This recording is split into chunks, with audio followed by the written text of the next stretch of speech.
nagiging addict po kayo, yung pamilya nyo, kamag-anak nyo, choice nila yan. Yung nagbenta sila ng droga, choice nila yan.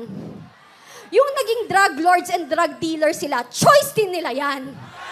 Pero yung mga naging biktima ng mga yan, ng drug dealers, ng drug addicts, saka drug pushers, hindi ho nila choice na maging biktima. So please, tigilan nyo kami. If you want, pag-usapan natin ng human rights, mas ipaglaban nyo ang 2 taong ginahasa, 5 taong ginahasa, lolang ginahasa, ang pinatay na mawalang kamalay-malay, yun ang ipaglaban nyo. Yun ang masakit. Kasi pinaglalaban nyo kriminal. Pinaglalaban nyo mga walang kwenta. I'm sorry, hindi ako sorry, not sorry. Kasi napaka-peke. This is not about human rights.